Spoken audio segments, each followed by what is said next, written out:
Hello दोस्तों, मैं संजय कुमार सोम class में आप सभी का स्वागत है।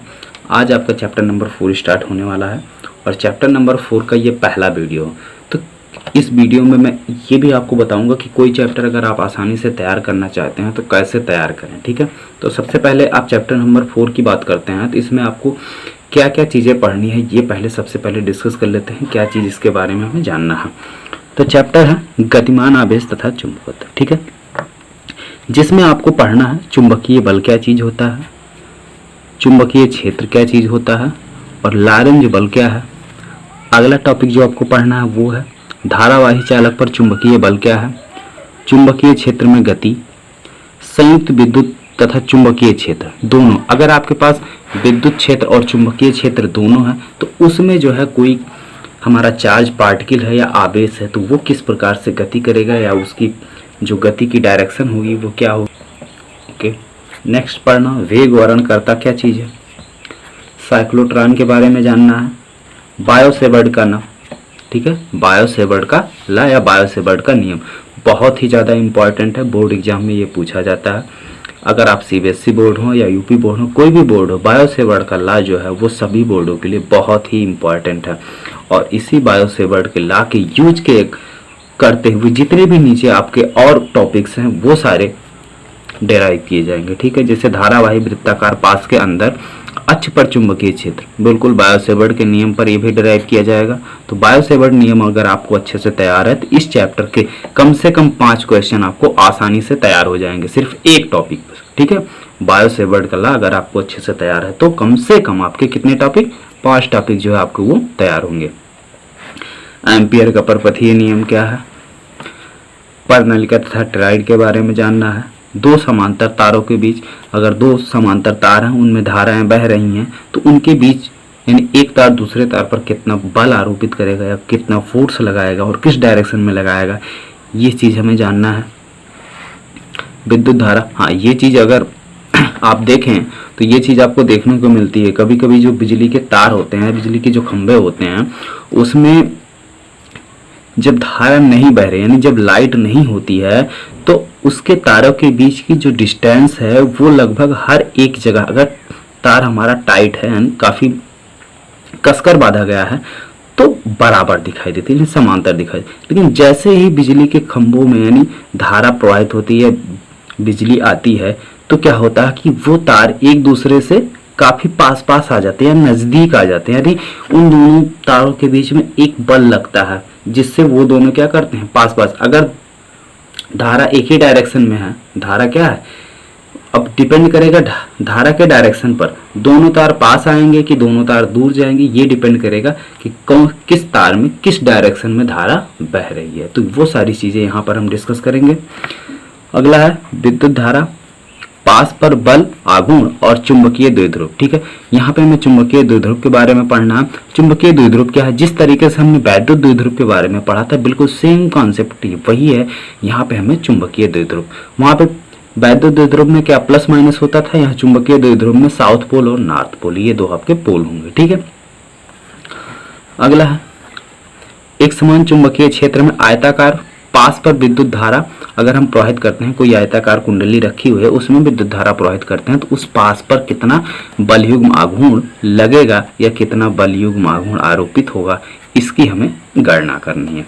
अगला जो इसमें पढ़ना है वो ये है वृत्ताकार विद्युत धारा, पास चुंबकीय द्विध्रुव। ठीक है, वृत्ताकार विद्युत धारा पढ़ना है और पास चुंबकीय द्विध्रुव। अगला है परक्रमी इलेक्ट्रॉन का चुंबकीय द्विध्रुव आघूर्ण। कोई इलेक्ट्रॉन अगर किसी भी चुंबकीय क्षेत्र में जो है गति कर रहा है तो उस पर कितना द्विध्रुव आघूर्ण आरोपित होगा ये हमें निकालना है। और चल कुंडली गैल्वेनोमीटर यानी मूविंग कॉइल गैल्वेनोमीटर ये आपको पढ़ना है। तो इतनी सारी चीज़ें आपको पढ़नी है। हाँ, वीडियो के स्टार्टिंग में मैंने आपसे ये भी कहा था कि चैप्टर को अगर आपको अच्छे से समझना है तो क्या करना, तो किसी भी चैप्टर को अगर आपको अच्छे से समझना है तो उस चैप्टर के सारे वीडियो आप सीक्वेंसली देखिए। ठीक है, क्रम से देखिए, क्योंकि कोई भी वीडियो अगर आप आगे पीछे देखेंगे तो आपको चैप्टर उतना आसानी से तैयार नहीं होगा। ये जो है जीके के वीडियो नहीं बन रहे हैं कि चलो कल का वीडियो छोड़ देते हैं आज का वीडियो देख लें तो काम हो जाएगा। यहाँ पे क्या है कि सारे वीडियो को आपको सीक्वेंसली दिखाना पड़ेगा, तभी जो है आपको चैप्टर समझ में आएगा, ठीक है। क्योंकि हर एक वीडियो दूसरे वीडियो से रिलेटेड होता है, तो अगर आपका कोई भी वीडियो छूटता है तो आपकी जो चैन है वो टूट जाती है और उतना अच्छे से चैप्टर समझ में नहीं आता है, ठीक है। तो जो भी चैप्टर आपके कंप्लीट, हाँ आप लोगों के लिए एक इम्पॉर्टेंट क्वेश्चन है, जैसे कि चैप्टर नंबर 3 मैंने कंप्लीट किया है और वहाँ पे मैंने जो है मीटर ब्रिज, ठीक है, मीटर सेतु और विभव मापी, ये दोनों काफ़ी जोर देके पढ़ाया था कि ये आपके बोर्ड एग्जाम में पूछे जाएं या ना पूछे जाएं, प्रैक्टिकल आपको इस पर हर हाल में करना ही करना है। तो आप लोगों का क्वेश्चन यही है कि दोनों में डिफरेंस क्या है, what is the difference between potential meter and meter bridge, ठीक है। तो विभव मापी और मीटर सेतु में क्या अंतर है, ये आप लोग कमेंट करके हमको बताइए कि दोनों में बेसिक अंतर क्या है। बस एक अंतर हमको बेसिक अंतर बताइए, बहुत ज़्यादा नहीं, ठीक है। तो आइए आज का चैप्टर शुरू किया जाए। क्लियर हो ही गया क्या क्या चीज़ें आपको पढ़नी है। तो सबसे पहले हम बात करते हैं चुंबकीय बल की, ठीक है। चुंबकीय बल क्या चीज़ होता है? क्या है कि चुंबकीय क्षेत्र में किसी भी मूविंग चार्ज यानी गतिमान आवेश पे जो बल लगता है वही चुंबकीय बल होता है। अब चुंबकीय क्षेत्र क्या है? किसी चुंबक के परितः यानी चारों ओर का वह क्षेत्र जिसमें किसी चुंबकीय सुई पर एक बल आघूर्ण आरोपित होता है, यानी जिसके कारण वह सुई घूमकर एक निश्चित दिशा में ठहरती है, चुंबकीय क्षेत्र कहलाता है। या इसको आप दूसरे शब्दों में भी कह सकते हैं, किसी चुंबक के चारों ओर का वह क्षेत्र जिसमें कोई चुंबकीय सुई विक्षेपित हो जाती है, यानी जिसके अंदर कोई चुंबकीय सुई आकर क्या होती है? विक्षेपित हो जाती है। यानी विक्षेपित होने का मतलब उसकी सुई हिलने डुलने लगती है। वह वहाँ उस चुंबक के चारों ओर का वहाँ तक का क्षेत्र क्या कहलाएगा? चुंबकीय क्षेत्र कहलाएगा। अब पढ़ते हैं लारेंज बल क्या चीज़ है, जो कि इम्पॉर्टेंट है। लारेंज बल क्या है? जब कोई आवेशित कण किसी चुंबकीय क्षेत्र में गति करता है तो इस पर एक चुंबकीय बल कार्य करता है। जब कोई गतिमान आवेश किसी चुंबकीय क्षेत्र में गति करता है तो इस पर एक चुंबकीय बल कार्य करता है। यही चुंबकीय बल लारेंज बल के नाम से जाना जाता है, ठीक है। इसी चुंबकीय बल को हम लारेंज बल के नाम से जाने जाते हैं। इसकी दिशा चुंबकीय क्षेत्र की दिशा तथा आवेशित कण के वेग की दिशा के लंबवत होती है। किसकी दिशा? लारेंज बल की। तो बल की इसकी दिशा चुंबकीय क्षेत्र की दिशा तथा आवेशित कण के वेग की दिशा के लंबवत होती है। जैसे मान लो चुंबकीय क्षेत्र, जैसे मान लो ये कोई प्लेट है, इसके नीचे इस डायरेक्शन में चुंबकीय क्षेत्र कार्य कर रहा है नीचे, और इस डायरेक्शन में जो है आवेशित कण का वेग है, तो जो उस पर बल लगेगा वो इसके लंबवत यानी इस डायरेक्शन में लगेगा। यानी आप सीधे सीधे कह सकते हैं एक्स वाई जेड तीनों क्या होते हैं? परपेंडिकुलर होते हैं। जैसे मान लो एक्स डायरेक्शन में उसका चुंबकीय क्षेत्र है और वाई डायरेक्शन में उसका वेलोसिटी है, तो जेड डायरेक्शन में क्या हो जाएगा? उस पर बल लगेगा। यदि बी तीव्रता के चुंबकीय क्षेत्र में प्लस क्यू आवेश से आवेशित कण का वेग वी वेग से क्षेत्र की दिशा में थीटा कोण पर गति करता है तो इस पर लगने वाला बल लारेंज बल F बराबर क्या हो जाएगा? Q B sine theta. Lorentz बल कितना होगा? क्यू एफ बराबर क्यू वी साइन थीटा। जहाँ पर क्यू क्या है? उस आवेश का परिणाम है। बी क्या है? उस आवेश की वेलोसिटी है। और ये बी क्या है? ये बी जो है वो चुंबकीय क्षेत्र है। थीटा क्या है? जिस एंगल पर वो कण प्रवेश कर रहा है। अर्थात लारेंज बल आवेशित कण के आवेश के एवं चुंबकीय क्षेत्र के अनुक्रमानुपाती होता है एवं इसकी दिशा वेग v तथा चुंबकीय क्षेत्र v दोनों की दिशा के लंबवत होती है। इसे वेक्टर रूप में हम इस तरीके से लिख सकते हैं, F बराबर Q ब्रैकेट में v क्रॉस b, और क्रॉस प्रोडक्ट हमेशा क्या होता है? इसका मतलब हो जाएगा v b साइन थीटा। इसका मात्रक, किसका मात्रक? लारेंज बल का मात्रक होता है न्यूटन सेकेंड कूलम, ये टेस्ला भी कहते हैं। टेस्ला किसका मात्रक है? चुंबकीय क्षेत्र का। अब नेक्स्ट टॉपिक इसमें जो है वो हम पढ़ेंगे विद्युत धारावाही चालक पर चुंबकीय बल। विद्युत धारावाही चालक पर चुंबकीय बल। जब किसी विद्युत धारावाही चालक को चुंबकीय क्षेत्र में रखा जाता है तो धारावाही चालक के भीतर गतिमान आवेशों के कारण चालक पर एक बल लगता है जिसकी दिशा चुंबकीय क्षेत्र व धारा की दिशा दोनों की क्या होती है, लंबवत होती है। अब हम मान लेते हैं माना एल लंबाई व ए अनुप्रस्थ काट के क्षेत्रफल वाला एक चालक जिसमें आई धारा प्रवाहित हो रही है चुंबकीय क्षेत्र बी में रखा जाता है। यदि चालक में मुक्त इलेक्ट्रॉन घनत्व यानी उसके एकांक क्षेत्रफल में उपस्थित आवेशों की इलेक्ट्रॉनों की संख्या n है तो उसी को हम बोलते हैं चालक का मुक्त इलेक्ट्रॉन घनत्व, यानी उसमें मुक्त इलेक्ट्रॉनों की संख्या n है उसके एकांक क्षेत्रफल में, व उसका अनुगमन वेग bd है तो चालक में प्रवाहित धारा। अब ये अनुगमन वेग और धारा में हमने संबंध बताया था पिछले चैप्टर में, तो I बराबर हो जाएगा NeAVD, जहां पर E क्या है, इलेक्ट्रॉन है, N क्या है, Ne चालक का मुक्त इलेक्ट्रॉन घनत्व है और A क्या है, उसका क्षेत्रफल है, तो total electron NeA into VD। BD क्या है, अनुगमन वेग है। यदि चालक क्षेत्र की दिशा से थीटा कोण पर रखा गया है तो क्षेत्र द्वारा प्रत्येक मुक्त इलेक्ट्रॉन पर लगने वाला बल F डैश कितना हो जाएगा, E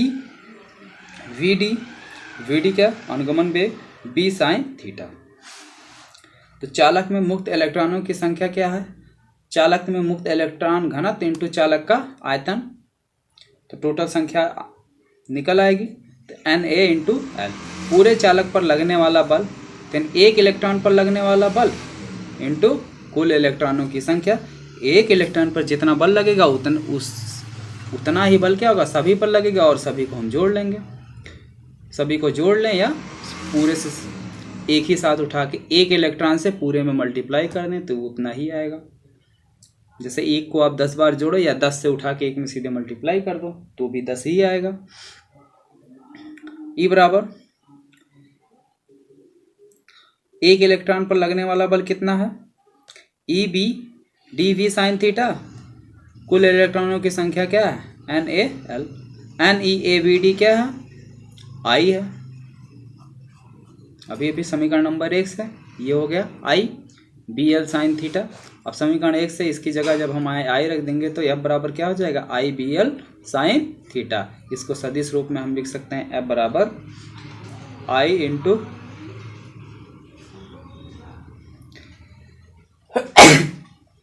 L cross B, F बराबर I into L cross B। ये हुआ धारावाही चालक पर उत्पन्न चुंबकीय बल। अब इसमें नेक्स्ट टॉपिक पढ़ेंगे चुंबकीय क्षेत्र में कण की गति। चुंबकीय क्षेत्र में कण की गति, माना प्लस क्यू आवेश वाला एक धनावेशित कण एक समान चुंबकीय क्षेत्र B जिसकी दिशा कागज के तल के लंबवत नीचे की ओर है। चुंबकीय क्षेत्र की दिशा क्या है, जैसे मान लो ये कोई कागज है तो इसके तल के नीचे यानी एकदम F है, ऐसे पेन की नोक की जो दिशा है वही दिशा जो है चुंबकीय क्षेत्र की दिशा है। क्षेत्र में नीचे की ओर है, क्षेत्र की दिशा के लंबवत B वेग से प्रवेश करती है और उस क्षेत्र में कोई आवेश Q जो है B वेग से क्या कर रहा है, एंट्री कर रहा है यानी प्रवेश कर रहा है। इस स्थिति में कण पर लगने वाला बल कितना हो जाएगा, F बराबर QV B साइन थीटा। यदि थीटा बराबर 0 मान लें, यानी अगर थीटा बराबर 90 अंश यानी वो जो है 90 डिग्री पर प्रवेश कर रहा है तो साइन 90 बराबर हो जाएगा 1, तो F बराबर हो जाएगा QVB। इस बल की दिशा B व B दोनों के लंबवत होती है। यह बल वेग की दिशा के लंबवत होती है, इसलिए कण के वेग का परिणाम नहीं बदलता। ये क्या है, वेग की दिशा के लंबवत है इसलिए वेग का परिणाम नहीं बदलता है, केवल दिशा बदलती रहती है। कण की गतिज ऊर्जा भी क्या होती, नियत होती है। अब जैसे मान लो किसी चीज को आप एक जगह पे बांध दो और उसको जो है रस्सी से बांध दो और उसको जो है मूव करो, उसको जो है थ्रो करो या मूव करो या उसको चलाओ, तो वो क्या होगा, एक वृत्ताकार मार्ग पर क्या होगा, घूमेगा। वो अपनी डायरेक्शन मतलब उसकी दिशा हमेशा तो बदलती रहती है, लेकिन वो वृत्ताकार पथ को छोड़कर जाएगा नहीं। क्यों? क्योंकि वहां पर वो बाधा हुआ होता है। ठीक उसी तरीके से यहाँ भी है। और ऐसा तभी संभव है जब कण एक वृत्ताकार मार्ग पर गति करता है। इसके लिए चुंबकीय बल F कण को वृत्ताकार मार्ग में घुमाने के लिए एक आवश्यक अवकीय बल प्रदान करता है। यदि कण का द्रव्यमान एवं वृत्ताकार पथ की त्रिज्या r हो तो अपकेंद्र बल F बराबर क्या होता है, mv²/r, जहाँ b क्या है, वेलोसिटी है, m क्या है, कण का द्रव्यमान है, r क्या है, वृत्ताकार पथ की त्रिज्या है। ये कुछ इस प्रकार से ये चुंबकीय क्षेत्र की दिशा बताई गई है। क्रॉस का मतलब है कि चुंबकीय क्षेत्र की दिशा हम कागज के तल के लंबवत नीचे की तरफ है, और यहाँ पर बी वेलोसिटी से कोई कण प्रवेश कर रहा है तो इस पर बल अंदर की तरफ यानी अपकेंद्र बल F लगेगा। यहाँ पर ये समीकरण नंबर 1, समीकरण नंबर 2, समीकरण नंबर 1 और 2 से क्या हो जाएगा, mv² यानी QVB = mv²/r। समीकरण 1 व 2 से QVV हो जाएगा mv²/r। तब वृत्तीय पथ की त्रिज्या r बराबर क्या हो जाएगी, r को इधर ले जाओ, बाकी सबको इधर कर दो, mv/qb। इक्वेशन नंबर 3, अर्थात r प्रोपोर्शनल mv। वृत्तीय पथ की त्रिज्या कण के संवेग के अनुक्रमानुपाती तथा कण के आवेश तथा चुंबकीय क्षेत्र के व्युत्क्रमानुपाती होती है। ठीक है। अब कण का परिक्रमण काल यानी वो एक चक्कर पूरा करने में कितना समय लेगा, वही उसका क्या होगा, परिक्रमण काल होगा।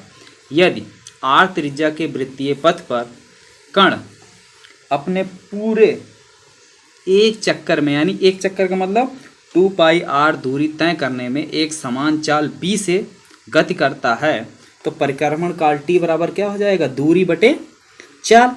तो दूरी हो गई 2πr और चाल है उसका v, परिक्रमण काल t बराबर क्या हो जाएगा, 2π × b। अब समीकरण नंबर 1 से r का मान निकाला गया है, वो मान समीकरण नंबर 3 से यहाँ पे r का मान निकाला गया, ये r का मान उठा के हम यहाँ पे पुट कर देंगे, तो वो r का मान यहाँ पे हम रखेंगे। परिक्रमण काल t = आ जाएगा 2πm/q, इक्वेशन नंबर 4।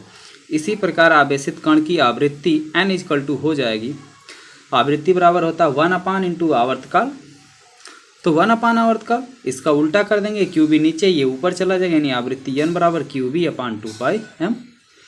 अर्थात कण का परिक्रमण काल और आवृत्ति कण के वेग पर निर्भर नहीं करती है। कण की चाल बढ़ाने से उसकी त्रिज्या इस प्रकार बढ़ेगी कि कण का आवर्तकाल एवं आवृत्ति नियत बना रहे। यानी कहने का मतलब है कण की आप चाल बढ़ाइए या घटाइए, ठीक है, उससे जो है उसके परिक्रमण काल और आवृत्ति पर कोई फर्क नहीं पड़ेगा, क्योंकि यहाँ फार्मूले में b नहीं है और ना ही यहाँ पर है। तो यानी जब b नहीं है तो यानी इसका परिक्रमण काल और आवृत्ति दोनों ही इसके वेग पर निर्भर नहीं है। यानी कण की चाल बढ़ाने पर उसकी त्रिज्या इस प्रकार बढ़ जाती है, यानी उसकी त्रिज्या इस प्रकार बढ़ या घट जाती है कि दोनों क्या कांस्टेंट बने रहें। इसमें कुछ विशेष कंडीशन है, वो देख लीजिए आप। विशेष स्थितियां, जब कण चुंबकीय क्षेत्र की दिशा से थीटा कोण, यानी थीटा का मान ना तो 0 हो, ना 90 हो, ना ही 180, यानी तिरछा प्रवेश करे, तब क्या होगा। जब कण तिरछा प्रवेश करता है तब क्या होता है। यदि कण चुंबकीय क्षेत्र में तिरछा प्रवेश करता है तो इस स्थिति में वेग b को दो घटकों में वियोजित किया जा सकता है। जैसे मान लो ये कोई कण इस प्रकार से आ रहा है, तो ये एक लंबवत घटक और एक ये क्षैतिज घटक, ठीक है, ये साइन थीटा हो जाएगा। अगर ये b वेग से आ रहा है तो ये b साइन थीटा, थीटा कोण, और ये b कॉस थीटा, ये दो घटकों में वियोजित किया जा सकता है। तो वियोजित करने पर क्षेत्र के समांतर यानी b parallel b cos theta और क्षेत्र के लंबवत b perpendicular b sine theta. b का समांतर घटक यानी बी कॉस थीटा कण को रिज रेखीय पथ यानी इस रिज रेखीय पथ और लंबवत घटक कण को क्या करेगा, वृत्तीय पथ पर घुमाने का प्रयास करता।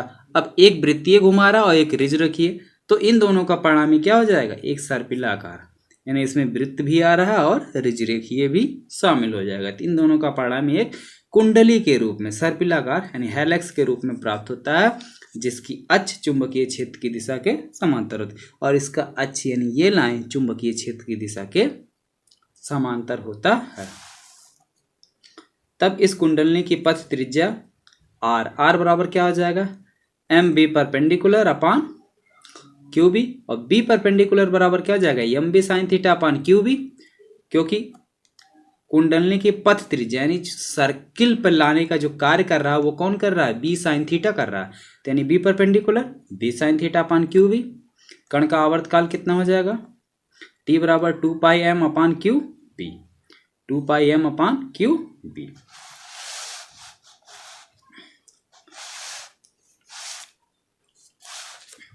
ये इसमें कुछ विशेष कंडीशन था जो आप यहाँ पे देख चुके हैं। ये जो है विशेष कंडीशन, और ये चीज़ चुंबकीय क्षेत्र में कण की गति, ये भी बहुत ही इम्पोर्टेंट टॉपिक है। ये जो है बोर्ड एग्जाम में पूछा जाता है, इसको आप ध्यान से जो है पढ़िएगा, ठीक है। और इस पे क्वेश्चन भी आपको सॉल्व करने के लिए मिलेंगे। बाकी इसके बाद जो नेक्स्ट टॉपिक है वो है संयुक्त विद्युत तथा चुंबकीय क्षेत्रों में गति, संयुक्त तथा विद्युत चुंबकीय क्षेत्रों में गति, वो भी देखिए। इसमें पहला जो है वो वेग वर्णन करता। माना किसी स्थान पर एक समान विद्युत क्षेत्र ई तथा चुंबकीय क्षेत्र बी एक दूसरे के लंबवत हैं तथा आवेशित कण का वेग भी इन दोनों के लंबवत है, यानी कुछ इस तरीके से, यानी एक्स वाई जेड एक्सिस पर, एक्स एक्सिस पर उसका वेग है, वाई एक्सिस पर विद्युत क्षेत्र है और जेड एक्सिस पर उसका चुंबकीय क्षेत्र है। विद्युत क्षेत्र व चुंबकीय क्षेत्र क्रमशः वाई व जेड एक्सिस के अनुदिश हैं, अर्थात E is equal to E I व B is equal to B K व V is equal to V I cap. आवेशित कण पर चुंबकीय क्षेत्र के कारण लगने वाला बल Fm बराबर क्या हो जाएगा, क्यू वी वी, तो B क्रॉस B यानी वी आई वी के, यहाँ पे मान वैल्यू सबकी लिखी हुई वो वैल्यू पुट करेंगे। आई क्रॉस जे की वैल्यू का मान होता है माइनस जे, क्योंकि वेक्टर में आप पढ़े होंगे I cross J is equal to K cap, J cap into K cap is equal to I cap और K cap into I cap is equal to J cap, और यही दोनों अगर आगे पीछे हो जाए तो माइनस भी हो जाएगा, यानी यदि J cap into I cap होगा तो minus K cap into J cap is equal to है तो minus I cap into K cap है तो माइनस जे cap.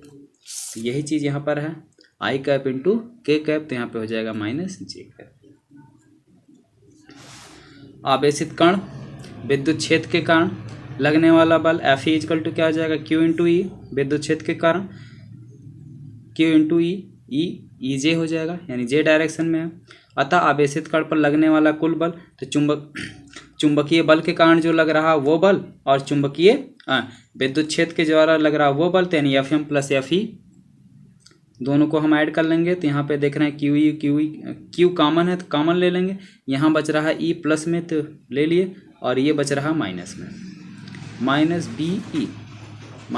B B J cap.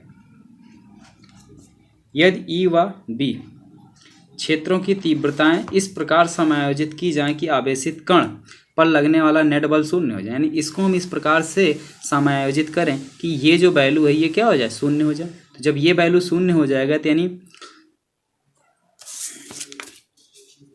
जब Q E minus B B J cap बराबर 0 हो जाएगा, तो यानी ई माइनस बी बी बराबर 0, यानी ई बराबर क्या हो जाएगा, बी इंटू बी। हो जाए तो आवेशित कण इस क्षेत्र से बिना विक्षेपित हुए निकल जाएगा, यानी आवेशित कण जो है वो विक्षेपित नहीं होगा और निकल जाएगा। ठीक है, निकलने के लिए ई में ये 0 हो जाएगा, तो यानी बी बराबर क्या मिलेगा हमको, v इक्वल टू मिलेगा E अपान बी। ये हो गया, यहाँ से b बराबर क्या हो जाएगा, E बाई बी। ये प्रूफ है। इसमें जो नेक्स्ट टॉपिक है वो है साइक्लोट्रॉन। ठीक है, तो साइक्लोट्रॉन जो है हम वो आपको नेक्स्ट वीडियो में बताएंगे।